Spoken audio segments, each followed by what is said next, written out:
Bueno, muy bien. Entonces, hoy día, como les decía, tenemos asignado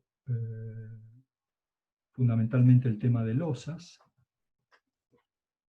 Y la losa es otro elemento, eh, yo les diría, relativamente importante dentro de lo que es las estructuras de hormigón armado, como lo es también una losa.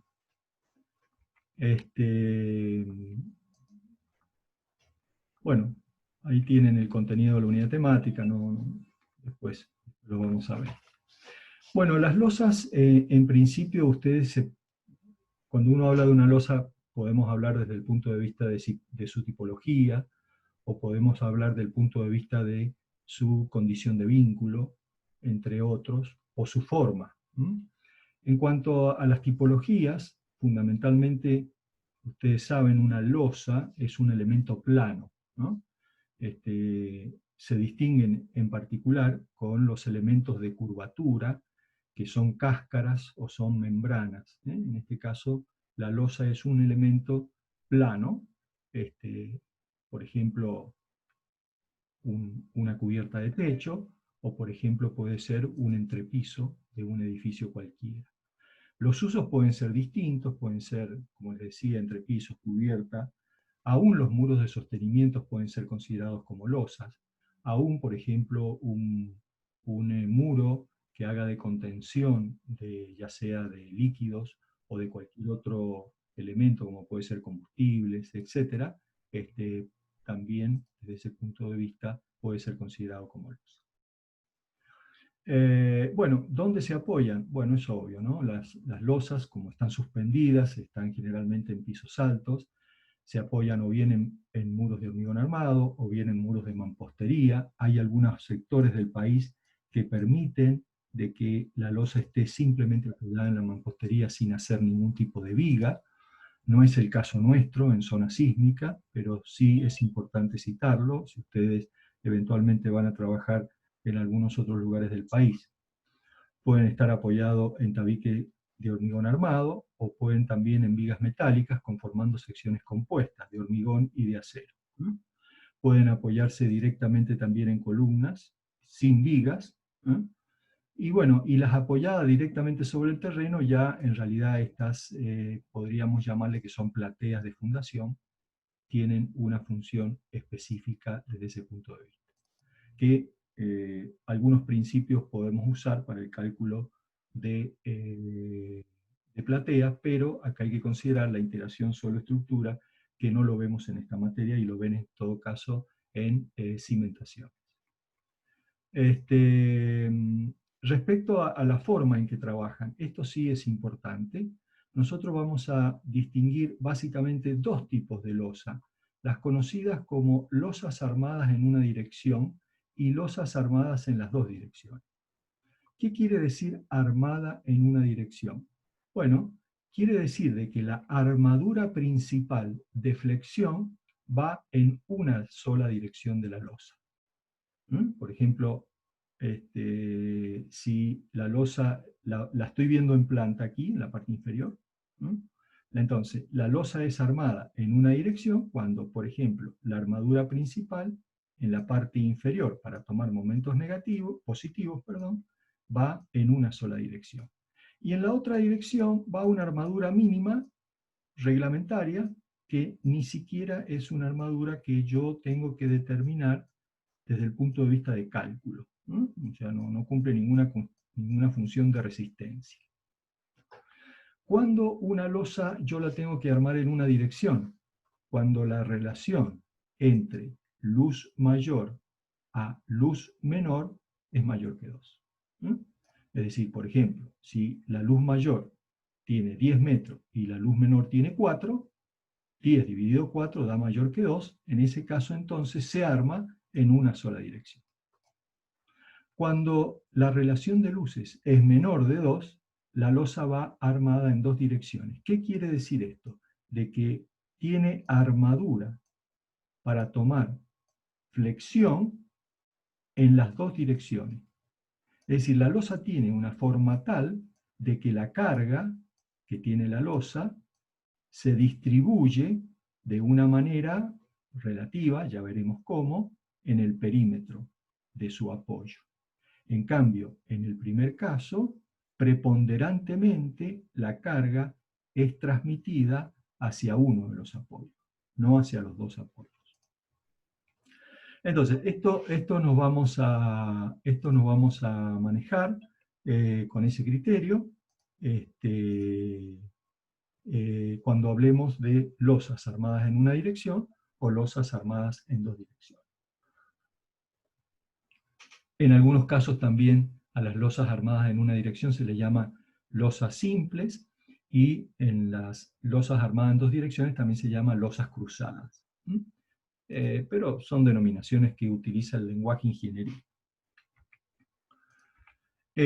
Bueno, acá vemos un ejemplo. Fíjense cómo son las losas. Miremos aquí, por ejemplo. Las losas tienen armaduras. En algunos casos uno puede ver una armadura de mayor diámetro. Fíjense, esta que está aquí es una armadura de mayor diámetro a la otra. Por lo tanto, esta losa puede ser armada en una dirección. Como también vemos en la foto de abajo. Fíjense que en la foto inferior también tengo una barra de acero que tiene mayor diámetro y la otra de menor diámetro. Puede ser o no, la foto no me dice nada, pero ese sería el criterio. Generalmente las losas van armadas en dos direcciones, ya sea por cuestiones reglamentarias o ya sea porque van a tomar carga.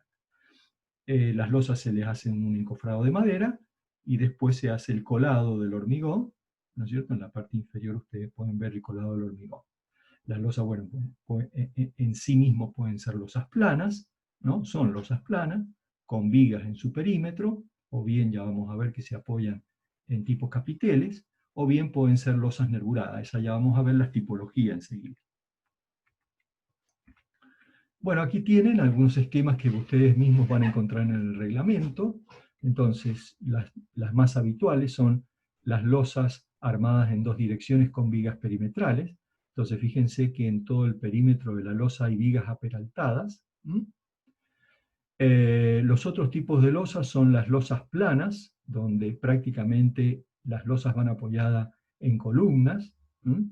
Esta tipología estructural no es recomendable en zona sísmica si la losa es responsable de transferir acciones sísmicas, porque se produce en la zona de contacto con la losa un efecto de punzonado de la losa, como si uno pusiera un alfiler en una hoja de papel, pero bueno, en otras partes del país se utiliza bastante. Este sistema de la losa plana o la placa plana, en algunos casos puede ser minimizado el efecto de punzonado, agregando lo que se llama el capitel en la zona en la zona de contacto con la columna, de tal manera de aumentar allí el espesor y evitar el punzonado que ejerce la columna sobre la losa. De estos hay varios. Por ejemplo, si ustedes entran a la playa de estacionamiento del shopping en la playa oeste, van a ver este tipo de solución, con capiteles. Si la losa fuera nervurada, es decir, con nervios, en vez de ser una losa maciza, repito, ya lo vamos a ver, no se preocupen, en las zonas de apoyo se hace directamente como un dado macizo para poder materializar el capitel, que tiene lugar para poder controlar las tensiones de corte y de punzonado en ese sector. Las más comunes en nuestra zona, ¿no es cierto?, es esta, que son las con vigas aperaltadas.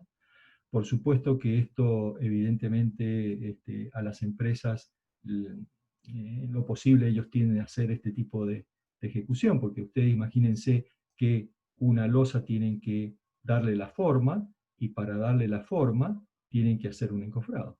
Y el encofrado tiene que seguir prácticamente la forma de la losa propiamente dicha y la viga propiamente dicha. En cambio, imaginen la losa de abajo, es prácticamente una placa donde es mucho más fácil poner directamente un encofrado perfectamente horizontal que seguir esta forma con vigas aperaltadas. Bueno, como todas las cosas, algunas cosas tienen ventajas y otras desventajas. Estas son muy utilizadas en zona sísmica porque sirven fundamentalmente para tomar estructuras aporticadas. o sirven también para vincular planos sismorresistentes, y además de eso sirven de apoyo de las losas. Bueno, algunas tipologías, no voy a entrar en más detalle, acá quizás lo más interesante es donde ustedes pueden ver este engrosamiento en la parte inferior de la losa en la unión con la columna para evitar la concentración de tensiones en ese sector. Pero sí, hay muchos casos, como pueden ver en esta foto, en el cual no se ve la viga aperaltada y directamente las losas apoyan sobre las columnas. Bueno, acá tienen algunas configuraciones típicas, ya vamos a ver el caso de losas nervuradas. En el caso de losas nervuradas se le coloca, en vez de, llamémosle, ser una placa maciza en todo su espesor, se le coloca elementos alivianados para reducir el peso, y ya lo veremos como losa nervurada, donde se colocan las armaduras. Ustedes lo deben haber visto, hay muchas obras reales con losas casetonadas, en el cual el casetón puede ser un elemento perdido en el espesor de la losa, o bien, después que la losa es llenada, se extrae ese casetón y debajo toma esta configuración que ustedes ven en esta fotografía. Entonces, por ejemplo, acá tenemos una losa nervurada, donde, ¿por qué nervurada? Porque este es el nervio en una dirección y acá tienen el nervio en la otra dirección. En este caso es una losa nervurada armada en las dos direcciones. Entonces, no todo el espesor de la losa es macizo, sino un cierto sector, y el resto se hace con nervios. Ya vamos a ver también esa tipología estructural, cómo se dimensiona o cómo se calcula. Ustedes deben haber visto también en alguna visita de obra, hay también losas prefabricadas, por ejemplo las losas pretensadas, que vienen en placas. Fíjense acá más o menos la fotografía insinúa estas placas que van apoyadas en vigas, y que son placas pretensadas o precomprimidas, en realidad son pretensadas, hormigón precomprimido, que se hace en taller y después se hace el montaje en obra, y después, para asegurar una parte monolítica, se hace un pequeño colado de hormigón en la parte superior de la losa. Entonces, aquí está lo que yo les comentaba. Respecto entonces a otra clasificación, uno las puede clasificar también de acuerdo a su condición de vínculo. En este caso se distinguen dos tipos de losas: las losas planas con espesor constante, que era la que les acabo de mostrar, y las losas planas pero con engrosamientos en zonas próximas a la columna, donde hacen, fundamentalmente consiste de dos elementos, el ábaco y el capitel, ¿no? Esta parte que está aquí es el ábaco, eso que le estoy indicando, y el capitel lo hace la parte con ancho variable. Y la losa propiamente dicha es esta losa que tiene un espesor H. Tiene un espesor H. El reglamento establece cuáles son las dimensiones de los ábacos, que por lo menos deberían extenderse a cada lado del eje de la columna, y cuál es la altura mínima que deberían tener esos ábacos de acuerdo a lo que estipula el reglamento. Así que bueno, de todas maneras no lo vamos a usar nosotros en nuestra zona, no es habitual, pero ustedes sí tienen que saber de que son tipologías estructurales que se admiten en otras partes del país, como son las losas directamente planas con espesor constante. Las otras, como les decía, son las losas nervuradas. Entonces, en vez de que la losa fuera toda maciza, por ejemplo, digamos, si yo hago un corte aquí, en vez de que toda esta losa fuera maciza, lo que hace la losa nervurada es concentrar la armadura que va por metro de ancho en los nervios, y en el resto puede quedar un relleno, que es un material no estructural, puede ser ladrillo, puede ser, hoy se usan mucho los bloques de poliestireno, puede ser un encofrado perdido de madera o de acero, que ustedes lo retiren para que después vean el casetón de abajo, etc. Entonces, en términos generales, la losa tiene en perspectiva esta configuración y esta es la forma que uno puede ver en losas nervuradas.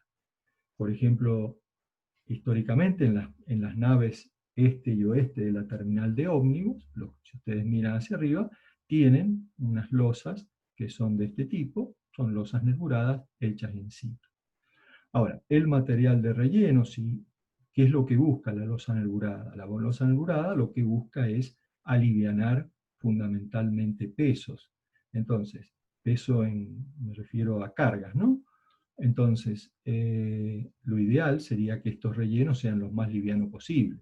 No es el mejor ejemplo el de la foto, por eso lo puse, ¿no? Donde se está intentando hacer una losa nervurada con bloques, llamémosle de mortero, centrifugado o extrusado, llamémosle, ¿no?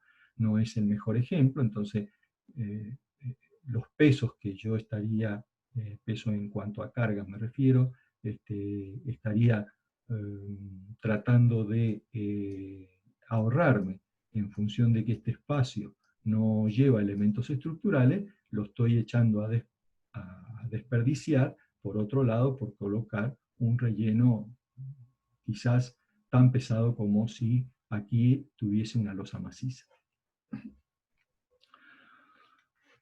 Bien, vamos ahora a ver cómo se comportan las losas. Veamos las losas. Entonces, el primer caso que vamos a ver es el caso de losas armadas en una dirección. Acuérdense, ¿cuándo es las losas armadas en una dirección? Cuando la relación de luces, luz mayor dividido luz menor, es mayor de 2. En ese caso, si es mayor que 2, frente a una carga uniformemente distribuida, ¿está bien? La losa toma esa curvatura. Toma una curvatura como si fuera un barril cilíndrico, un sector de barril cilíndrico. Convengamos también que, además, las losas son muy adecuadas para tomar cargas uniformemente distribuidas, pero no son muy eficientes para tomar cargas concentradas. Eso ya lo vamos a ver. Eso pasa en todo tipo de cáscara, de doble curvatura, o de una sola curvatura, o láminas tipo losa. Son muy eficientes para tomar cargas uniformemente distribuidas, pero cuando yo le coloco cargas concentradas, pierde su eficiencia y ya es necesario hacer análisis específicos para evaluar su comportamiento. Las losas se estudian en realidad las losas son elementos desde el punto de vista elastoplásticos indeterminados. La solución que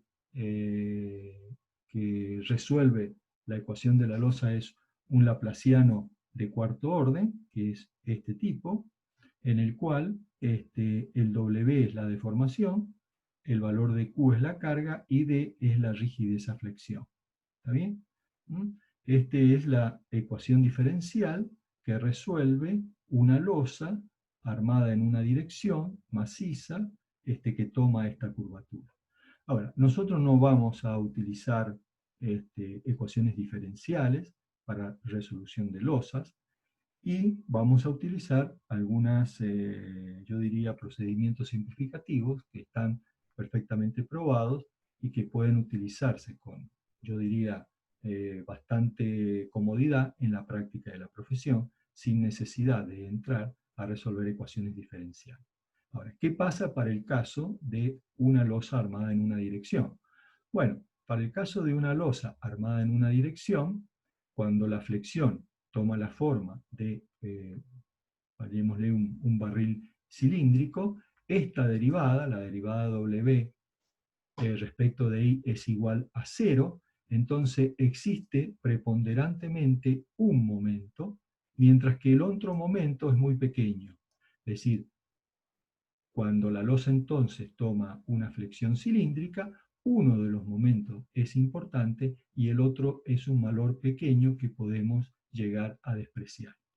Por eso entonces, como la losa prácticamente está armada en una dirección, yo colocaré armadura para tomar este momento interno, ¿no?, que es la derivada segunda del desplazamiento dividido a x dos veces, y en la otra dirección, este es el coeficiente de Poisson, que son valores pequeños, 0,15, 0,20, por el mx. Por lo tanto, el momento en la otra dirección es despreciable, o al menos se considera despreciable.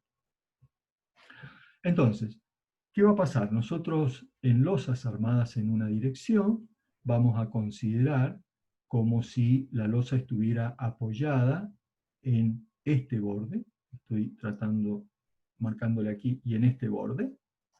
Por ejemplo, si fuera de un tramo puede estar simplemente apoyada. Si fuera de dos tramos puede ser continua. Pero, en definitiva, ustedes saben determinar los momentos y los cortes para una losa, en este caso una losa, para un elemento estructural simplemente apoyado o un elemento continuo. Ya van a ver, en el caso de losa, que los momentos son, por ejemplo, las unidades son kilonewton por metro.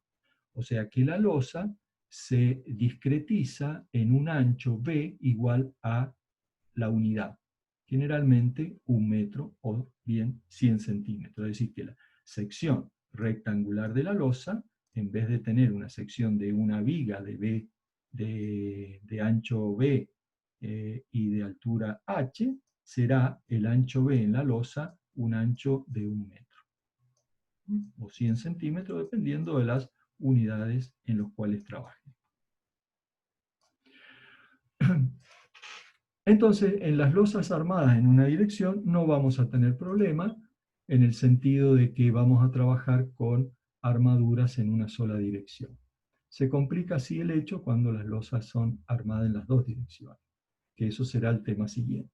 Ahora, ¿qué pasa? La losa, evidentemente, cuando ustedes cambian las cargas, pasan de cargas uniformemente distribuidas a otro tipo de carga, se produce, por ejemplo, si yo introduzco una carga puntual en la losa, aparecen efectos localizados en la losa, primero que incrementan el momento en la zona donde están actuando la losa, y segundo, aparecen momentos negativos que no pueden ser detectados por la teoría clásica. No pueden ser detectados por la teoría clásica. Es decir, ¿pueden ser tratados estos temas? Sí, pueden ser tratados. Por ejemplo, el momento que yo determino lo puedo incrementar en función de el momento que produce la carga puntual dividido un ancho en el cual puedo considerar de que se distribuye esa carga.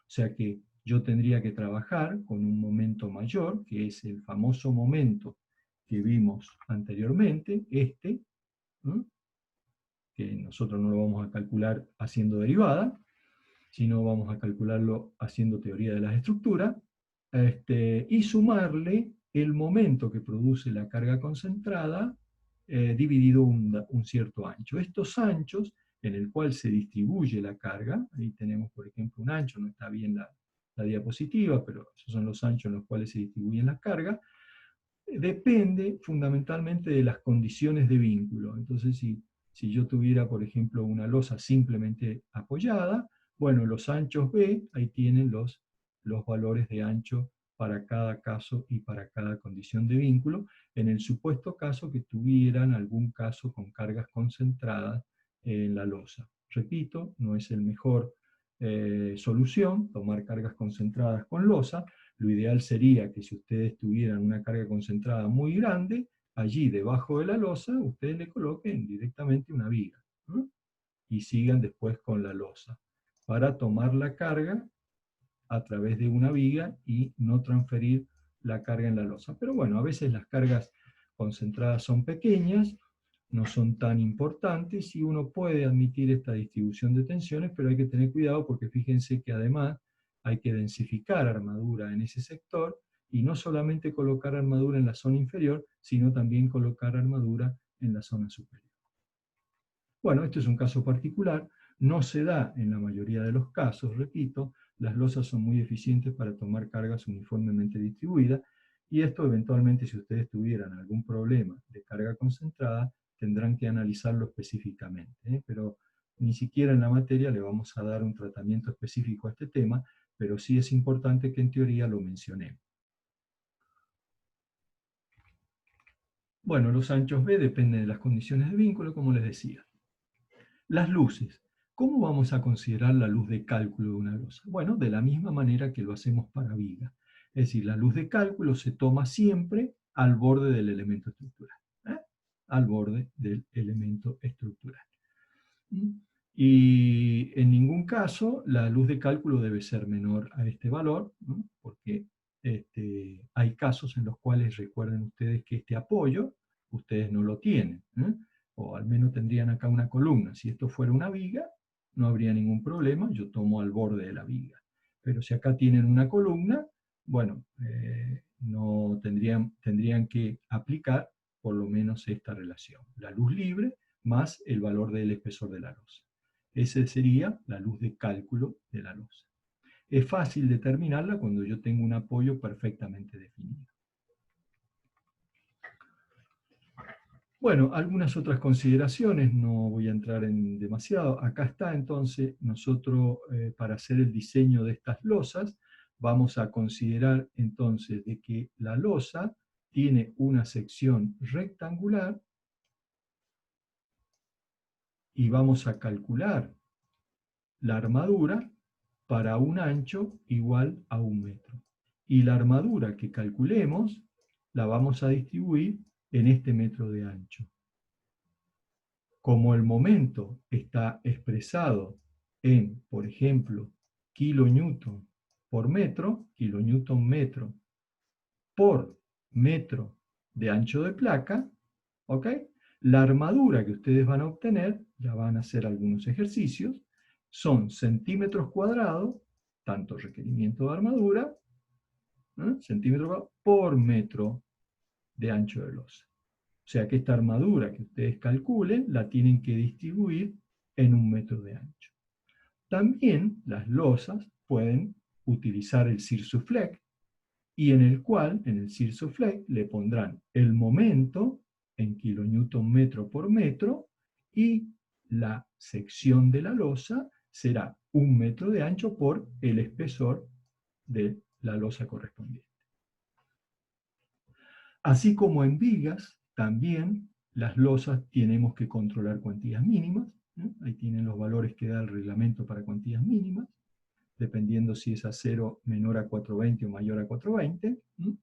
Nosotros generalmente estamos en este caso, así que allí este es el valor de cuantía que deberían ustedes controlar también por metro de ancho. Y la separación entre armaduras no tendría que ser mayor 3 veces el espesor de la losa y no mayor a 30 centímetros. El reglamento les ayuda también a determinar los valores de estos espesores, porque bueno, ¿cuál es la altura que le doy a la losa? Bueno, la pregunta es la misma que ustedes se harían, ¿qué altura le doy a una viga? Bueno, el reglamento también en una de sus tablas les habla, por ejemplo, de losas macizas armadas en una dirección, o bien losas nervuradas armadas en una dirección. Para elementos, si la losa fuera simplemente apoyada, tendrán que tomar la luz de cálculo dividido 20 para el caso de losas macizas y la luz de cálculo dividido 16 para el caso de que fueran losas nervuradas. Y después si tienen losas continuas o losas en voladizo, ¿no? Así que aquí ustedes tienen algunas herramientas como para ya ir fijando las dimensiones de la losa por deformación. Recuerden que los elementos estructurales tienen que cumplir dos condiciones: la condición de resistencia y la condición de deformación. Si nosotros cumplimos con esto que está aquí, estaríamos cumpliendo la condición de deformación.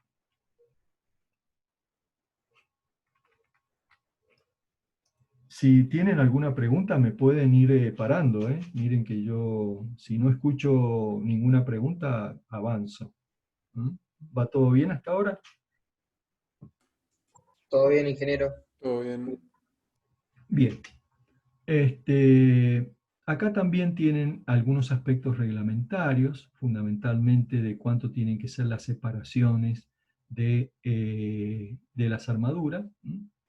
Ahí tienen otros aspectos reglamentarios. En función también, acá introduce una nueva limitación que es en función del diámetro de la barra. Si yo, por ejemplo, estoy colocando un diámetro de 10 milímetros, serían la separación no mayor a 25 centímetros, ¿no? 25 por 1, 25 centímetros. Después hay algunos requerimientos de anclaje, esto no me voy a poner a repetir lo que dice el reglamento, pero hay que introducir la armadura en las vigas de borde, una cierta longitud, hay que darle a los momentos negativos, colocar una serie de ganchos, que esos algunos detalles van a ir viendo y resolviendo cuando hagan el trabajo grupal. Recubrimiento. Los recubrimientos son elementos muy importantes que ustedes como futuros profesionales préstenle por favor mucha atención, porque si los recubrimientos no son adecuados, la duración de las estructuras de hormigón armado se reducen de manera notable. Si el hormigón, por ejemplo, es colado en obra, por ejemplo, si ustedes tuvieran, fíjense, para barras de 30 milímetros, el recubrimiento debería ser más de 3,2 centímetros. Si las barras tienen menos de 20 centímetros, 20 milímetros, perdón, el recubrimiento podría ser menor a 3 centímetros y no menos de 15 milímetros. Eso lo dice el reglamento. Estos recubrimientos no tienen en cuenta, por supuesto, requerimientos adicionales que pueda exigir la estructura por una protección al fuego, ¿no? Es decir, eso hay que tratarlo de manera independiente. Entonces, hay recubrimientos para hormigón armado colado en obra y hay recubrimientos para hormigón colado en taller, o sea, elementos prefabricados.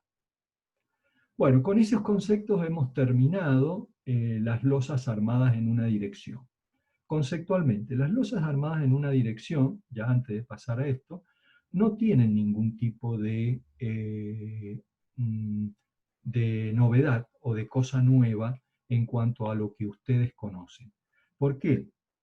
Porque la pueden dimensionar como una losa de sección rectangular. ¿Por qué? Porque el momento en una de las direcciones es preponderante respecto al de la otra dirección, el cual es pequeño, y lo puedo considerar de que ese momento se redistribuye en el resto de los elementos estructurales y puede ser tomado con una armadura mínima. No ocurre lo mismo cuando tengo losas armadas en dos direcciones. Cuando tengo losas armadas en dos direcciones, fíjense, ya la curvatura que toma la losa es como si fuera, tiene curvatura en las dos direcciones. Es como si ustedes tomaran una pelota de fútbol y la cortaran en una cierta dirección, entonces van a ver una curvatura en las dos direcciones. Como si fuera una olla de cocinar, tiene curvatura en las dos direcciones. Entonces, digamos que si yo considerara la losa como discretizada en fajas, se deforman no solamente las fajas longitudinales, ahí tengo la deformación de las fajas longitudinales, sino también se deforman las fajas transversales. ¿No? Entonces, ¿esto es por qué? Porque la losa tiene una dimensión tal de que la carga actuando sobre la losa se distribuye de manera, no diría asimétrica ni proporcional, pero se distribuye con una cierta distribución en los elementos de apoyo que están en el perímetro de la losa. En este caso, también volviendo a la ecuación diferencial, ya no puedo admitir de que un momento sea menor que el otro o despreciable. Tengo momentos importantes en la dirección de X, momentos importantes en la dirección de Y.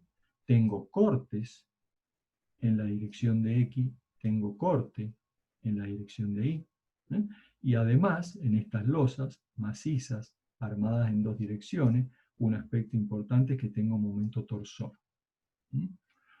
Este momento torsor, que existe en losas macizas, fundamentalmente produce un efecto que es bastante favorable para el efecto de flexión. Si no existiera este momento torsor, quizás las armaduras requeridas por flexión serían mayores. Esto ya lo vamos a ver enseguida cuando analicemos uno de los métodos de análisis. Fíjense, el otro, ahora vuelvo un poquito hacia atrás, por lo tanto, fíjense que acá en las losas macizas o nervuradas, armadas en las dos direcciones, repito, tengo todas las solicitaciones posibles, no puedo despreciar ninguna de ellas. Entonces aquí es donde tenemos el desafío de cómo resolver sin entrar en un ámbito de resolución de ecuaciones diferenciales. Porque tendría que resolver la ecuación diferencial en una dirección, la ecuación diferencial en la otra dirección, todas son ecuaciones diferenciales para obtener momentos y de corte. Si a alguno después le interesa desde el punto de vista de elasticidad y plasticidad, estos temas se ven en la electiva elasticidad y plasticidad que se cursa en el primer semestre de la carrera de Ingeniería Civil.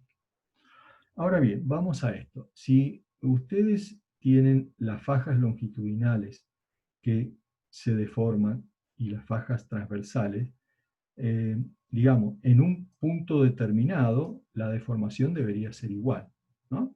Es decir, no es que una faja se deforma más que la otra, deberían ser iguales. Entonces, acá, ¿qué es lo que es esto? Acuérdense cómo era la flecha, cómo calculaban la flecha para una carga uniformemente distribuida de una viga o de una losa, en este caso, ustedes han visto viga, simplemente apoyada. Si esto es Q, por ejemplo, ¿no? En este caso ha sido llamado W, no importa, era 5Q L cuarta dividido 384 EI. ¿No? O sea que esta sería la deformación de las fajas ubicadas en la dirección A, y esta es la deformación de la faja ubicada en la dirección B. ¿Ok? Bien, si yo estoy utilizando, si la losa tiene el mismo espesor, tiene el mismo momento de inercia, bueno, se simplifica todo esto y queda que el WA, en este caso es el que yo llamé Q, ¿no? La carga por L a la cuarta, carga por L a la cuarta. Es decir, fíjense entonces que la relación de carga es inversamente proporcional a la relación de luces. ¿No? Es inversamente proporcional a la relación de luces. Están cruzadas. Por lo tanto, las losas cruzadas en la luz menor es mucho más rígida que en la luz mayor. ¿No? En la luz menor es mucho más rígida que en la luz mayor. Por lo tanto, eso usted también lo van a tener que controlar. El momento máximo, porque acá yo voy a tener ahora dos momentos, un momento en la dirección X y un momento en la dirección Y. Entonces, el mayor momento va a existir en la dirección de la luz menor. ¿No? Eso también, guárdenlo como un secreto, y es un tema que ustedes tienen que mirar. Cuando calculen losas cruzadas, para que no cometan errores, verifiquen. ¿No? Así como verifican sumatoria de fx igual a 0, igual a rx, sumatoria de fx igual a acá tienen que verificar de que el momento en la dirección menor sea el mayor. ¿Por qué ocurre eso? Precisamente por esta demostración, y porque se demuestra entonces que la fracción de carga se transmite en la dirección más corta, precisamente porque es la que tiene más rigidez. Ingeniero, ¿le hago una consulta? Sí. En ese caso, las cargas, o W que le llama, en el sentido A y el B, ¿no serían iguales? Sí, sí. O sea, tiene el mismo valor, digamos. Lo que pasa que, a ver, si yo acá la carga, vamos a si acá la carga es uniformemente distribuida y yo la divido para transformarlo en una carga lineal, la tengo que dividir por la longitud de la faja. Por lo tanto, este valor no va a ser 1. La carga que actúa sobre la losa es tanto Q por ejemplo, kilonewton por metro cuadrado. ¿Ok? Bueno, ¿cuál es la carguita que actúa, llamémosle, en la faja de menor longitud? Será tantos kilonewton por metro cuadrado multiplicado por el ancho, que voy a considerar 1, multiplicado por el largo, ¿no? Entonces, Bien. allí es donde interviene, básicamente, la acá varían este valor no va a ser 1, porque las Bien, longitudes perfecto. son distintas. Bien, bien.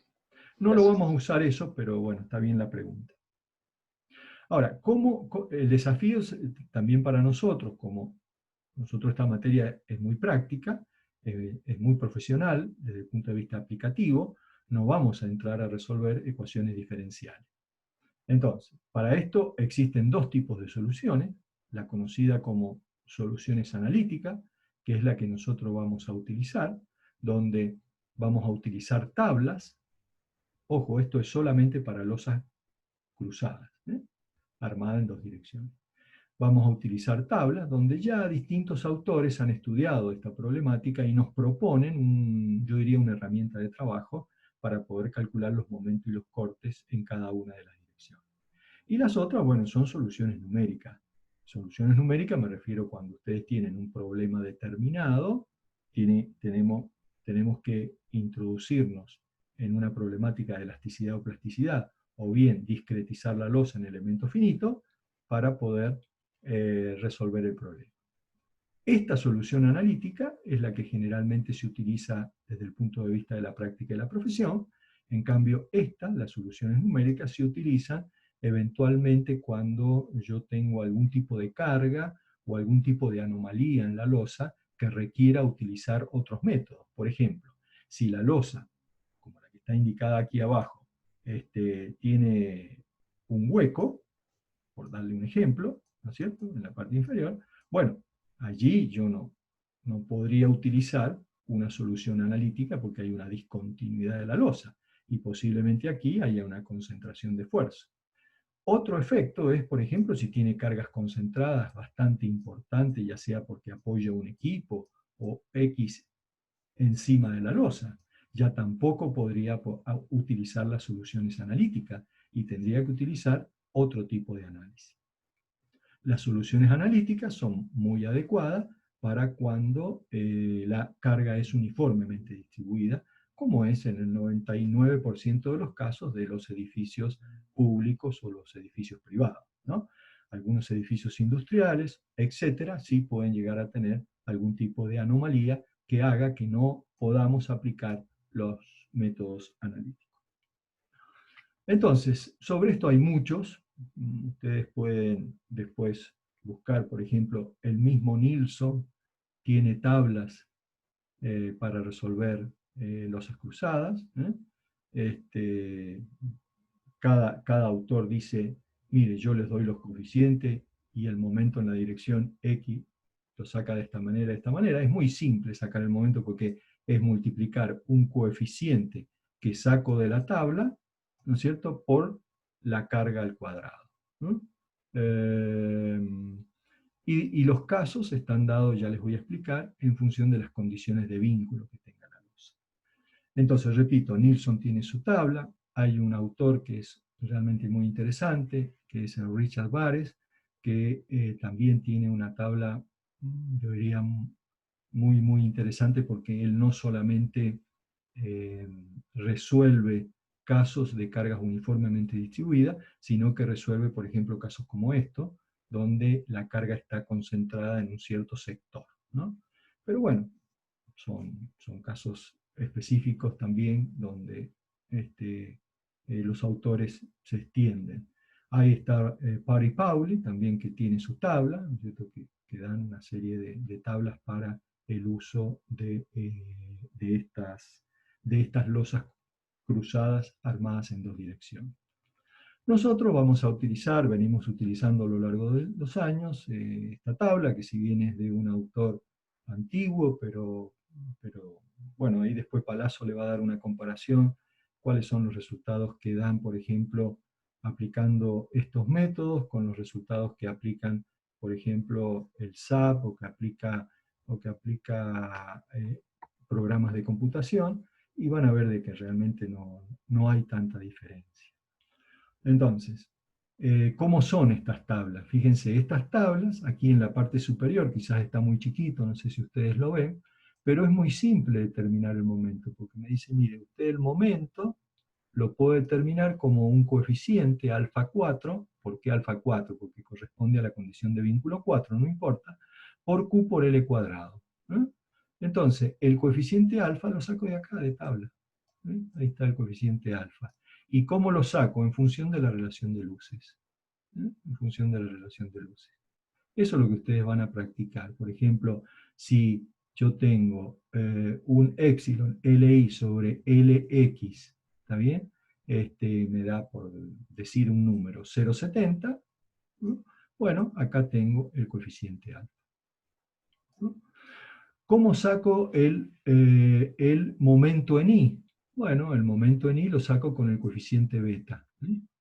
Entonces, beta por Q por Li al cuadrado. ¿Y los betas dónde están? Y están acá. Entonces son muy simples trabajar con estas tablas. Es muy simple trabajar con estas tablas. Esto que ven acá sombreadito quiere decir de que la losa, ¿no es cierto?, en ese perímetro sombreado tiene continuidad estructural. ¿Qué quiere decir? De que acá al lado hay otra losa y acá debajo hay otra losa. Entonces tiene continuidad estructural. O bien la losa puede estar considerada empotrada en este borde y empotrada en este borde. Entonces, ¿cómo es el momento? Sí, lo voy a hacer acá aprovechando este sector blanco. Supónganse que ustedes tengan ese borde continuo. Para dibujar uno solo. Bueno, ¿cuál es el diagrama de momento? Ustedes lo saben, el diagrama de momento será un diagrama de esta característica, donde acá tengo momento negativo, que le voy a llamar X, y acá tengo el momento MX. Entonces, este MX es este que está acá, o MI, depende, y este X, que es el momento en el apoyo, ahí lo tengo. También la tabla le da el X, o bien le da el Y, dependiendo de dónde está la condición de vínculo. Y también está en función de un kappa, y el otro está en función de un rho. ¿Y dónde están estos coeficientes? Ahí está el kappa y ahí está el rho. Entonces, con esta tabla, que es un método analítico, podría yo determinar rápidamente los valores de momento. ¿Qué tengo que conocer nada más? Y tengo que conocer la carga y tengo que conocer las luces involucradas. Y listo, y con eso determino los momentos. Y verificar siempre que el momento en la luz menor va a dar mayor, inversamente proporcional. Ingeniero, Sí, le hago una pregunta porque ahí me mareo. El momento en la luz menor va a ser mayor que en la luz mayor. el O sea, momento en la luz menor va a ser mayor que el momento actuando en la luz mayor.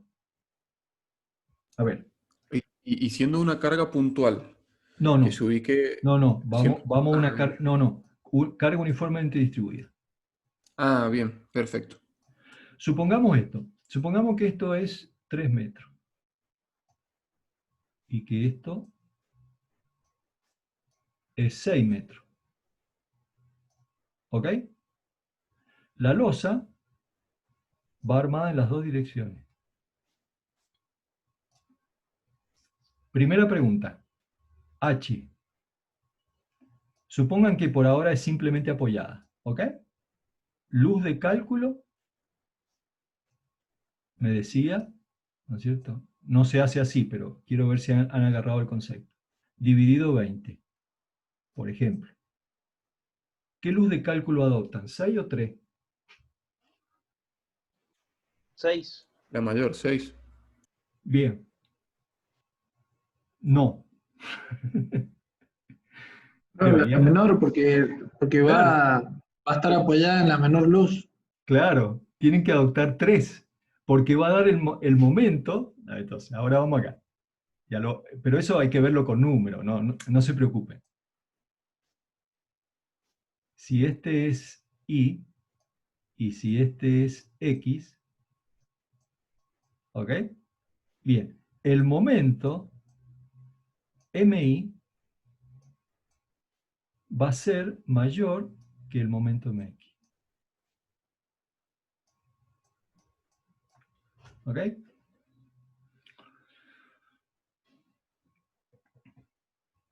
Sí, para que me terminen de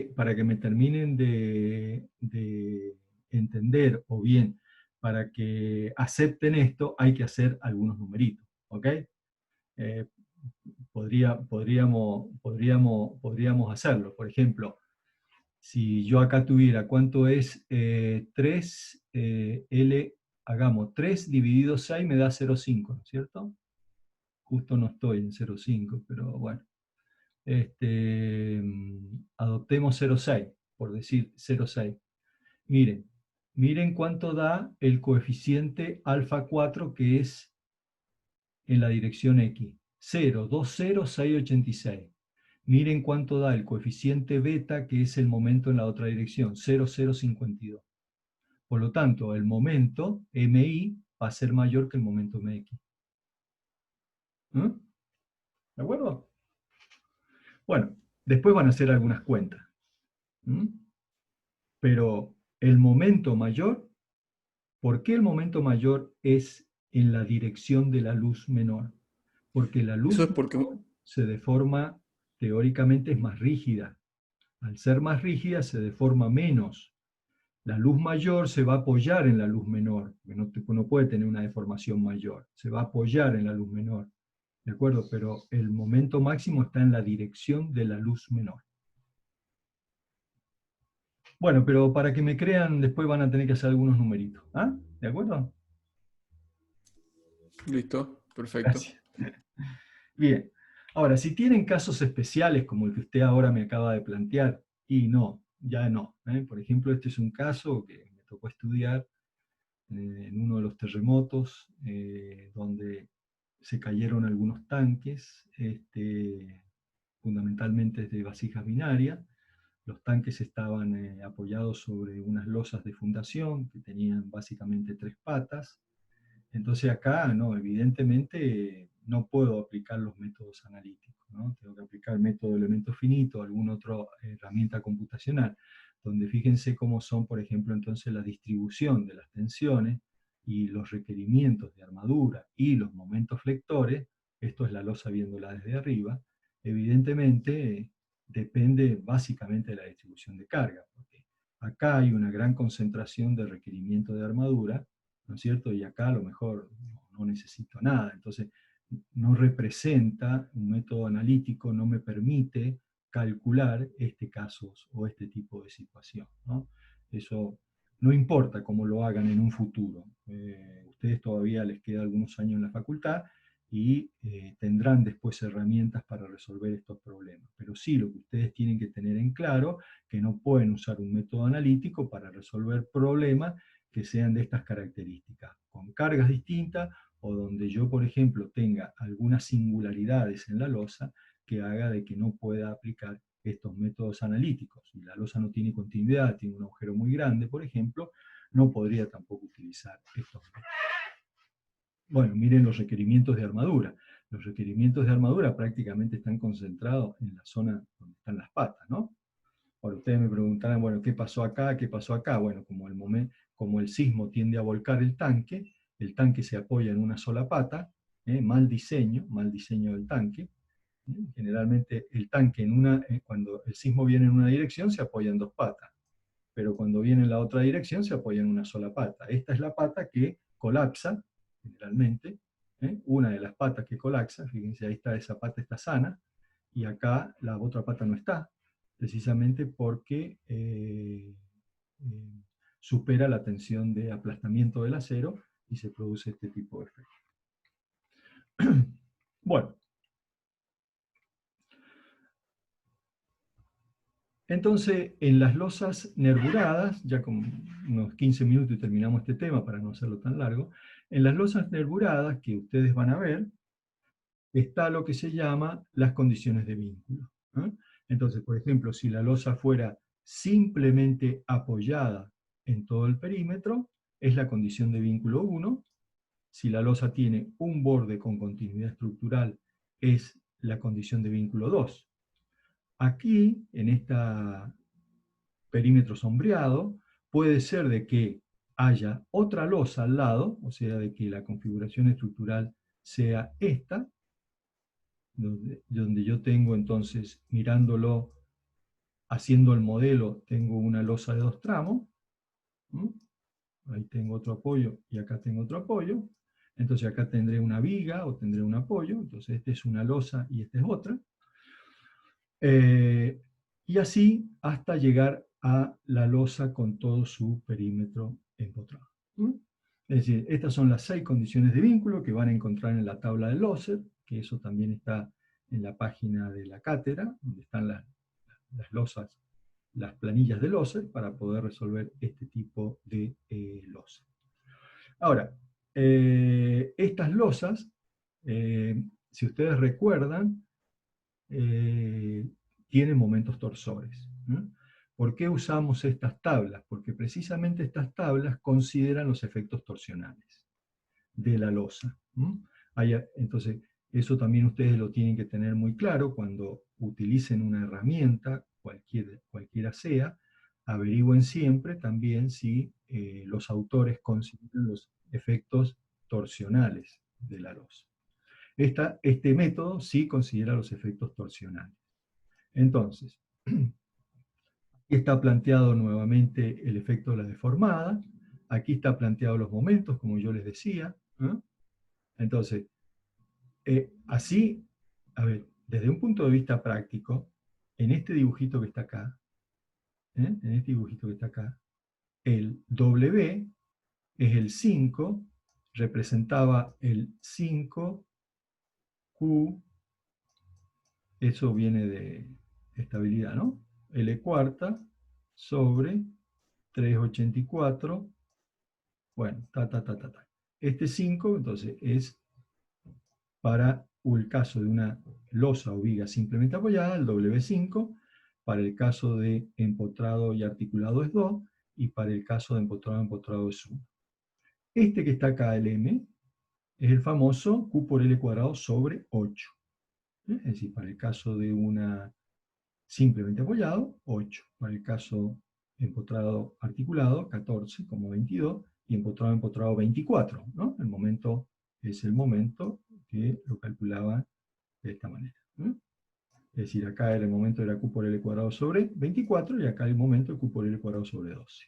Pero estamos viendo en el tramo. Entonces yo podría poner de que el momento en X es esta relación, es Q dividido mx por lx cuadrado, y lo mismo podría hacerlo en la otra dirección. Ahora, como en realidad las tablas del Loser no trabajan con este formato, sino que ustedes ya vieron que trabajan como un coeficiente alfa multiplicado por Q por L, bueno, ¿de dónde salen esos alfa? Bueno, acá después ustedes pueden ver el análisis de dónde salen estos alfa, y son estos coeficientes que están puestos aquí y que los pueden deducir con las expresiones simplemente de igualdad de ecuaciones. No voy a entrar en mayor detalle porque estas clases no me interesa más que entiendan el concepto. Entonces, ¿ve? Aquí están los coeficientes alfa, que en este caso estos coeficientes alfa tienen en cuenta el efecto torsional que está actuando en la losa. Entonces los momentos son muy simples de calcularlo. Es un coeficiente alfa por Q por L cuadrado. Y en la otra dirección un coeficiente beta por Q por L cuadrado. Es decir, volvemos de nuevo, fíjense, si uno vuelve de nuevo a la tabla esta que yo les presentaba de Loser, son los valores que están allí, los valores que están allí y que están en el encabezado de cada tabla para la condición de vínculo, que ustedes tengan. Lo otro que les quería aclarar, en la margen izquierda tienen cuando LI es menor que LX, y en la parte derecha tienen cuando LI es mayor que LX. Fíjense que acá LI dividido LX da mayor que 1, ¿ven? En esta columna, da mayor que 1.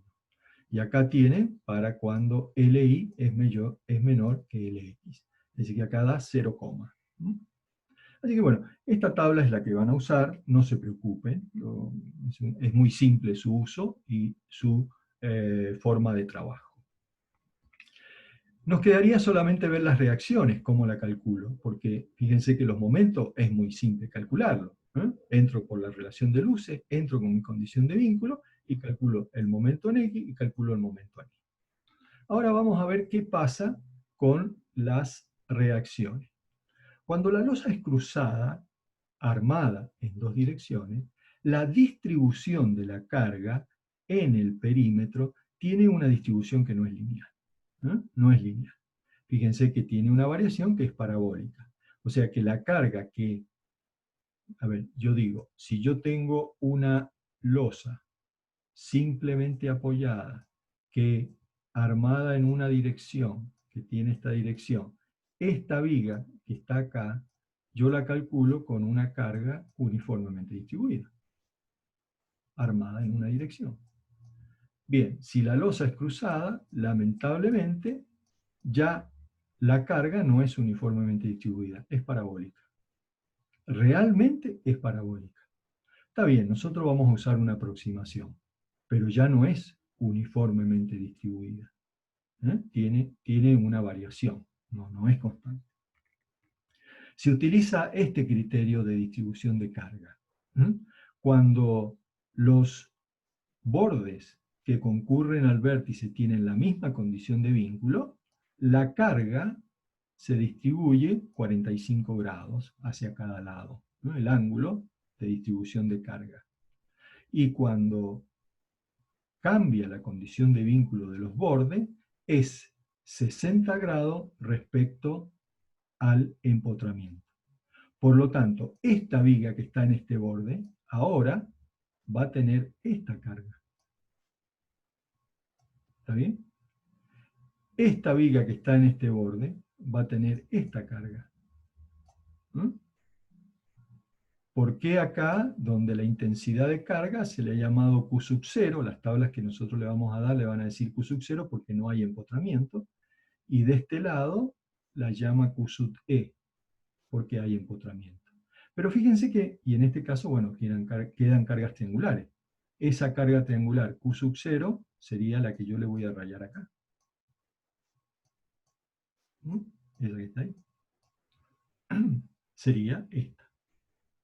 Entonces ya las vigas perimetrales ya no tienen cargas uniformemente repartidas como era este caso, para una losa armada en una dirección. Ya en este caso tienen cargas que pueden ser trapeciales o que pueden ser triangulares. En realidad, esta distribución de carga surge de lo que se conoce también, hay un método que se conoce resolución de losas por línea de influencia. En realidad, estas líneas de división de carga no es otra cosa que la fisuración que tendría la losa, si yo le aplicara una carga monotónica creciente a lo largo del tiempo, la losa se va a fisurar de esa manera.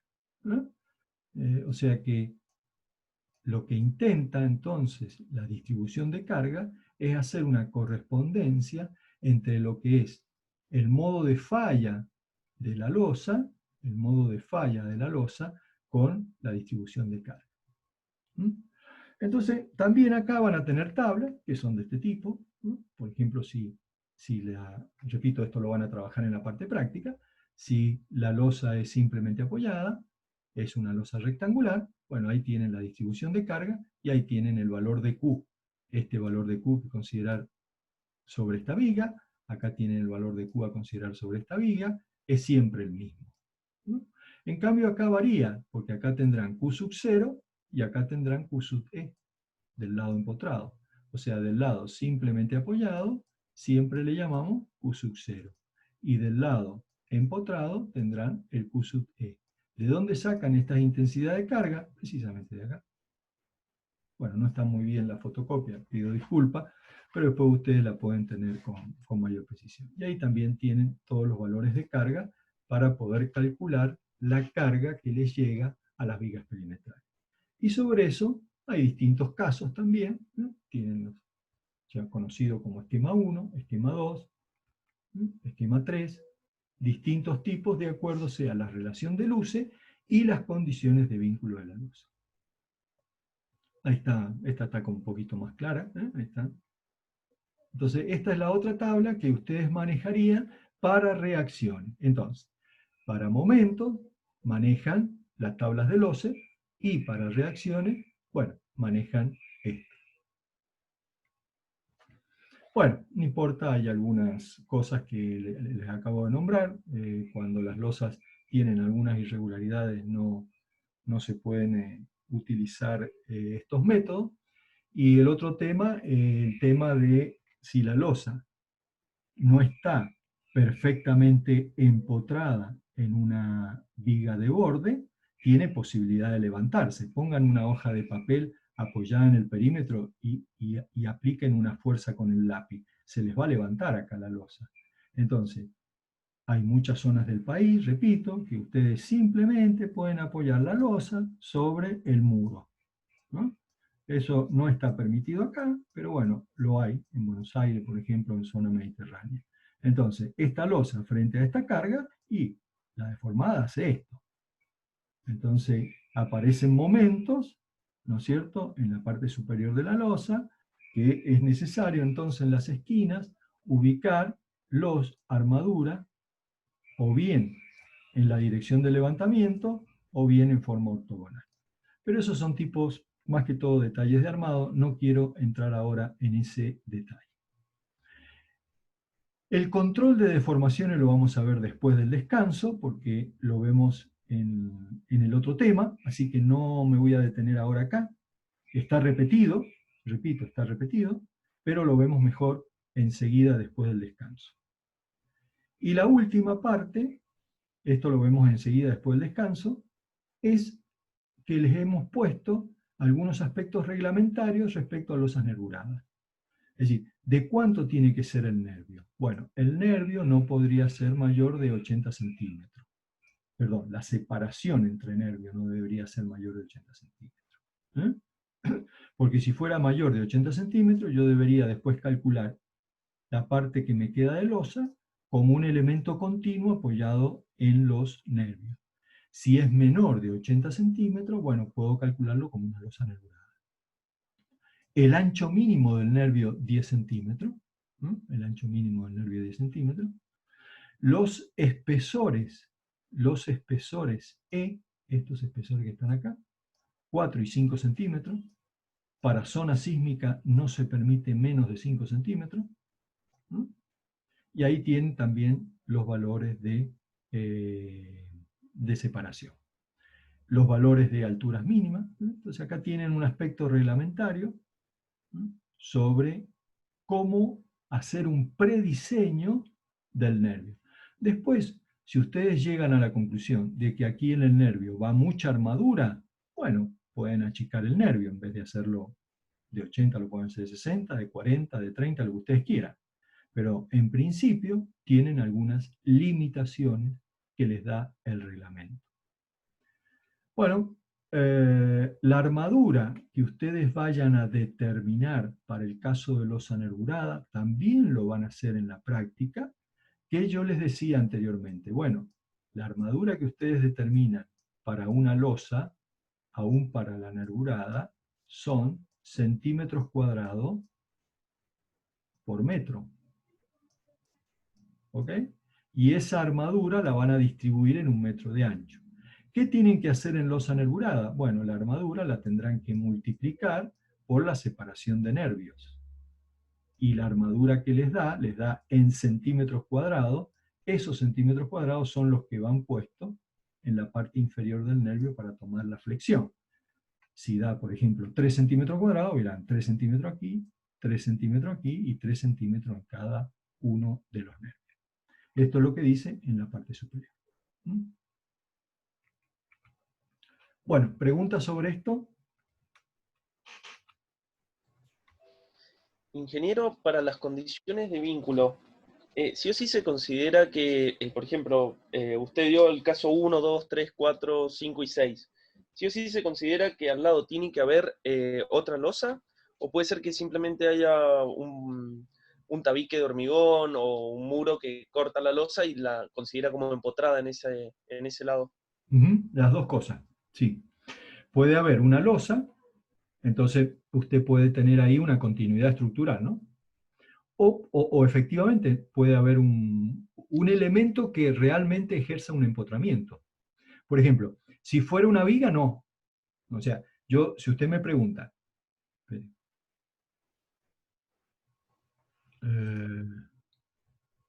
Voy a hacer acá el dibujito.